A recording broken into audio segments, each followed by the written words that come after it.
अस्सलामुअलैकुम सामीन। 18 जुमादल ऊला की तारीख शुरू हो चुकी है, 12 दिसंबर है। खबर का उन्वान है अल्लाह के नबी का पैगाम वज़ीर आज़म अफ़गानिस्तान के नाम। अफ़गानिस्तान के वज़ीर आज़म मौलाना मोहम्मद हसन अखुंद को नबी अकरम सल्लल्लाहु अलैहि वसल्लम ख्वाब में नजर आए हैं। आपने क्या हिदायत दी और क्या पैगाम दिया, इस ताल्लुक़ से हम वज़ीर आज़म अफ़गानिस्तान का उन्हीं की ज़ुबान में पैगाम पेश कर रहे हैं और साथ ही उस पैगाम का उर्दू तर्जमा भी पेश कर रहे हैं। इस पैगाम के दुरुस्त होने में किसी को शुबा हो तो हमें कमेंट में ज़रूर लिख दें। जी, अस्सलाम वालेकुम वरहमतुल्लाहि वबरकातुहू। मौलाना अब्दुर्रहमान जामी साहब, ये तो बहुत लंबी गुफ्तगू है, लेकिन मैं कर देता हूँ इसका जो भी इस वक्त मेरे जहन में है। वो इसलिए कर रहा हूँ कि इनकी पश्तो जो है वो कंधार की है, शायद दीगर साथियों के लिए भी समझना, शायद पठानों के लिए भी मुश्किल हो।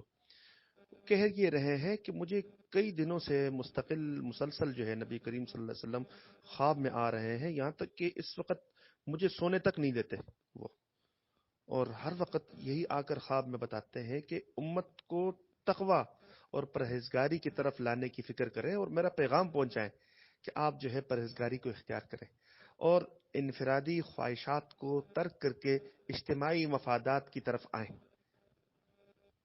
इनफरादी मफादात को तर्क करें, इज्तिमाई मफादात को देखें और फैसले वो इंसाफ के साथ करें। साथ में ये भी बताया कि जो कुफार हैं उनके साथ मुआहदे इस तरह करें जिस तरह नबी करीम सल्लल्लाहु अलैहि वसल्लम ने खुद किए थे, और उनसे कभी किसी खैर की तवक्को न रखें। ये तुम्हारे खुले दुश्मन हैं और इनके साथ जो मुज़ाकरात हों तो दो टोक बात करें और खरी बात करें, इसलिए कि वो तुम्हें तबाह करने पर तुले हुए हैं। उनकी जितनी भी चालें हैं वो तबाह हो जाएंगी अगर आप लोगों ने तकवा और परहेजगारी इख्तियार करते हुए अपने रब को देखते हुए फैसले किए और उनके मफादात को आपने ठोकर मारी, यानी कि उनसे बजाय किसी मफाद को वाबस्ता करने के तमाम मफादात अपने रब से वाबस्ता करें। और बेचारे रो रो कर ये बता रहे थे कि मुस्तकिल, और ये बार बार बता रहे थे कि मुस्तकिल मुझे नबी करीम सल्लल्लाहु अलैहि वसल्लम ख्वाब में आकर यही बता रहे हैं और बहुत सख्त परेशान है वो, और बता रहे हैं कि पूरी उम्मत जो है इस वक्त गुनाहों में घिरी हुई है, तो किसी तरीके से आप मेरा पैगाम लोगों तक पहुंचाएं कि तकवा इख्तियार करें।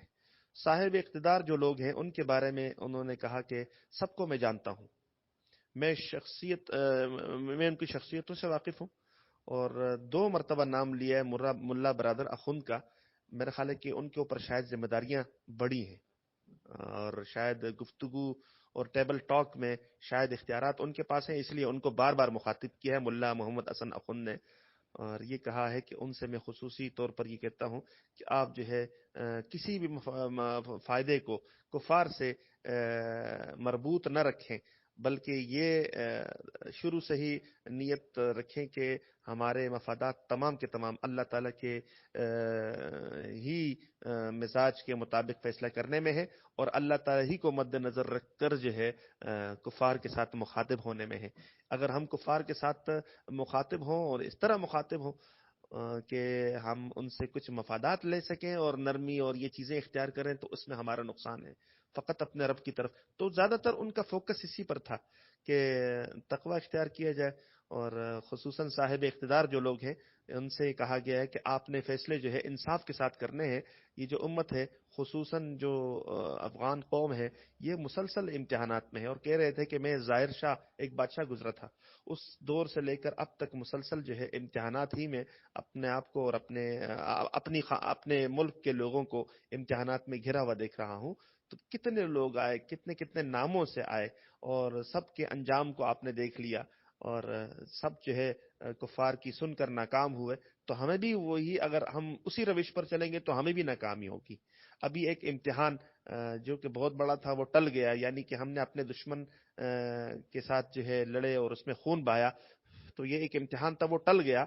तो इसी तरीके से अल्लाह ताला इस इम्तिहान में जो कि अब इस वक्त हमें दरपेश है थोड़ा बहुत, तो ये इम्तिहान भी टल जाएगा और हम सुरखरू हो जाएंगे अगर हमने उसी तरीके से अल्लाह ताला के सामने अपनी बात रखी और लोगों से हमने कुछ नहीं मांगा। यानी दुनिया की तरफ न देखें कि दुनिया आपको देगी, बल्कि आप अल्लाह की तरफ देखें, वही आपको देगा। मेरा ख्याल है कि बस यही बातें थी, शायद कोई और नहीं थी।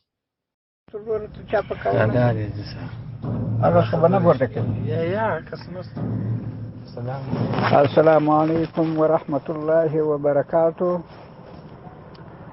السلام وسلامت کیږي رحمت د خدای پر ټول امت باندې د محمد رسول الله صلی الله علیه وسلم ته دې ورسیږي. اما بعد، زه د حضور مبارک صلی الله علیه وسلم د طرفه څخه هغه چې ما په خوب لیدلی دي او زه د پریشانی چې هغه د مبارک په د ټول امت د لاسه پریشان او چې نن څه ومه چې ما د خوب ته نه پرېږدي چې زما امت ته زما پیغام ورسوي. امت مې ټوله پر حال باندې د غرقېدو دي، د خرابېدو دي او امت ټوله به په دې په ګناه باندې اخته دي. تقوا نشته، پرهیز نشته. زه و ټولو مشرانو ته که علما دي، که طالبان دي، که مجاهدین دي، هر څوک چې دي و ټول امت که سپین ږیري دي، که تور ږیري دي، که نر و ښځه ده، ټولو ته د خدای په لحاظ، د قرآن په لحاظ، د محمد رسول الله صلی الله علیه وسلم د حدیثو په لحاظ باندې تاسې تقوا وکړئ، پرهیز وکړئ چې نن څومه ورځ د بعد خوب ته نه پرېږدي زما امت ته دا پیغام ورسوي. الله ناراضه دي، د الله رسول ناراضه دي. ای محمد د محمد رسول الله مه کوئ. امتحانونه را روان دي، ابتلاوې دي، موږ یې وینو چې زما عمر د ظاهرشاه د وختو څخه زه دا امتحانونه وینم را روان دي در ننه سنې پورې. دا د امتحانونه دي وینو چې د مجاهدینو او د علماو، د طالبانو او د نور اعضاو د ټولو امتحانونه وینم او د امتحانو سره مخامخ یو. او دا ابتلا دا د ټولو ویني، دا امتحان ټولو ویني، که د ټوپکي په نامه وو، که د هر چا په نامه وو، که د حکومت په نامه وو، دا ټولو پر باندې امتحان راغلی. نو زه مشرانو ته دا وایم که په کابل کې ناست دي، که په کندهار کې دي، که په نورو ولایتونو کې دي، که پر قدرتو دي، په ولایت هر ځای چې دي، په اوضو کې دي، د تقوا څخه کار واخلي، تقوا وکړي، پرهیز وکړي، شخصي خواهشات لاس مه وراچوئ، شخصي خواهشات څخه لاس واخلي. بل بحران هم تیر شو، امتحان و، دا بحران هم تیر شو، امتحان دی.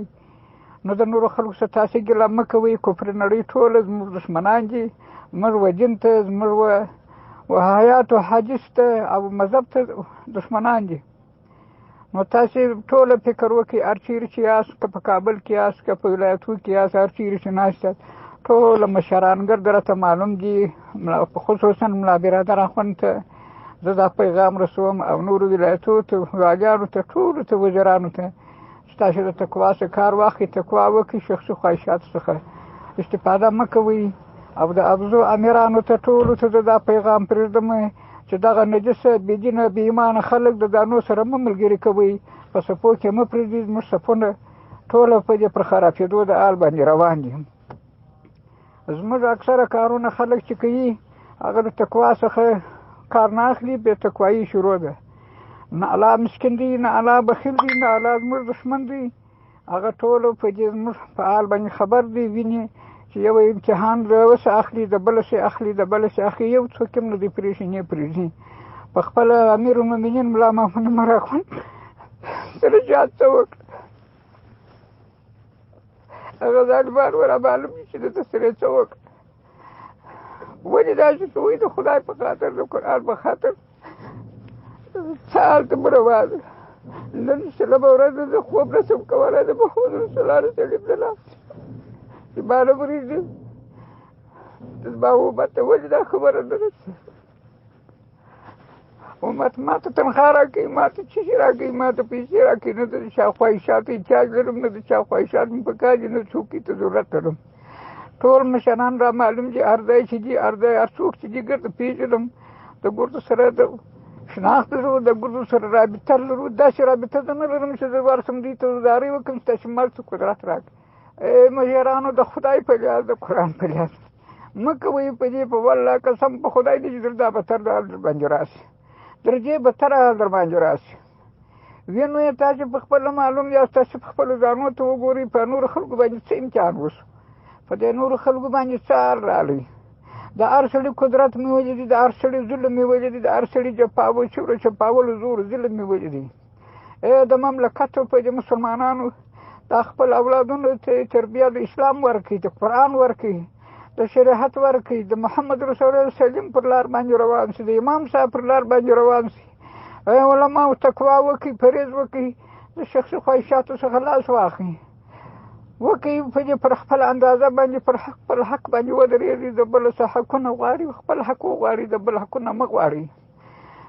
خلکو د خدای په لحاظ باندې فیصلې کوي، پر سم طریقه د اسلام یې وکړي. د خلکو په دې حقونه در پښو لاندې کېږي، د خلکو سره ظلمونه کېږي، د خلکو سره جفاوې کېږي. دا به در کومه وخته پورې کېږي؟ تاسې وګورئ د خپل مملکت ته، دا مملکت هم پر څه حال باندې شو. څه شوه هغه خلک چې هغه د حق ملګري وو، څه شوه هغه خلک وپوهېږي چې هغه د شهادتو پر لار باندې ولاړو، د بندیخانو کې مړه شو. زما د ملګرو سره خلکو څه جفاوې وکړې، زموږ سره خلکو څه جفاوې وکړې. زه د هېڅ چا څخه عوض نه غواړم، زه د خالق غواړم، د مکمل د خالق سره کوم، د هېڅ چا سره زه نه کوم. زما عوض خدای راکړي. زما سره چې کړي دي، زه د چا سره په هېڅ اظهار نه لرم، نه د چا پیسو ته احتیاج لرم، نه د چا دنیا و مال و جلالت ته احتیاج لرم، نه د چا چوکۍ موټران ته احتیاج لرم. زه د حق تعالی جل شانو څخه خپل په دې حق په خپله غواړم او حق به خلکو ته ورکوم. د خدای په خاطر باندې د مسلمانانو په دې حال ته وګورئ، په دې وجن ته وګورئ چې کفارو نړۍ ټوله ستاسې دښمني په مخه راخیستې ده. او زه امید لرم خدای ته چې کفار به ټولو په دې ناکامه شي. د کفارو سره غلط فیصلې مه کوئ، د خلکو حقونه در پښو مه لاندې کوئ چې کونډیانې و شهیدانو په دې دغسې در بدره شوه، خاک په سره شوه، خلک په مابزو کې مړه شوه. خصوصي په خپله شهید ملا برادر اخوند تا ته زه خپله وایم، زه په دې داسې نه دی په دې چې د چا سره عناد لرم. زه د خدای په خاطر دغه درته وایم چې فیصلې د کفارو د منافقینو سره داسې فیصله وکړه چې لکه محمد رسول الله صلی الله علیه وسلم چې کړې ده. جن حق دی، حق نه پټېږي، حق ملګری خدای دی، خدای مو ملګری دی. هېڅ چا ترس مه کوئ، د هېڅ چا څه مه بیرېږئ، مه چا ته احتیاج کوئ. د هغه چا ته احتیاج وکړئ چې تاسې پیدا کړي یاست. که دا جن په دې د کفارو د منافقینو په ساتنه په دې کفارو منافقین خو تاسې نه ساتلی و، در بدرۍ ته مو ناست دي و خرابېدو ته مو ناست دي. نو زه د مملکت و ټولو خلکو ته احترام لرم، بیا خصوصي علماو ته او هغه خلکو ته چې هغه په د حق د لارې او تقواداره دي. دغه د دنیا منافقین چې په د هویا مذهب یې شروع کړي دي، را روان دي د یوې په مقابل کې، دا یوه کامیابه ده، دا یوه هېڅوک نشي ناکامه کولی. چې ما د خدای په کعبه کې په خوب لیدلی دي او د محمد رسول الله وسلم په روضه کې مې په خپله په دې مبارک ماته چې ابوبکر صدیق صاحب، حضرت عمر فاروق شاهدان دي. ما پر دا خبره باندې زه ټول امت ته وایم چې بیا به دا خبره بیا پاتې نه شي، او دا که هر مسلمان هر مؤمن دا خبره په دې نشر کړي، موږ به ډېر خوشحاله شو. و من الله توفیق.